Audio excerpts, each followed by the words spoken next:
कुटुंबात सासू सुनाचं भांडण असू देत, पण प्रत्येक भांडणाला मर्यादा असावी. सासूने सुनेला किती त्रास करावा ह्याला बी मर्यादा असावी. आता उठ चटणीच एवढी टाकलीस, मीठच तेवढं टाकलं, शेंगदाण्याचं कुठंच तेवढं टाकलंस, तुला भाजीच येत नाही, हेच येत नाही, असंच केलंस तसंच केलंस.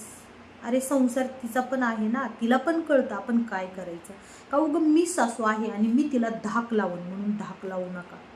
कारण तुम्ही वाजत गाजत तिला आणलेलं कशासाठी असतं की आपल्या पोराचा सुखी संसार व्हावा म्हणून. आणि मग ठीक आहे, इतके भांडणं लावायचे आणि ती लेकानं हानमार केली की अरे बाबा तू तिला कशाला मारले, मी काय तुला मारावं म्हणून नव्हतं सांगितलं, मी आपलं सहज सांगितलं घरातलं नुकसान होईल म्हणून. अरे तिचं नुकसान तिला कळतं ना, तुम्ही किती दिवस तिला सावरून घेणार आहे. आणि मग हानमार केल्यानंतर ती माहेरी बी गेली तर तिला माहेरी बी राहू देत नाही बरं का सासू म्हणणारी.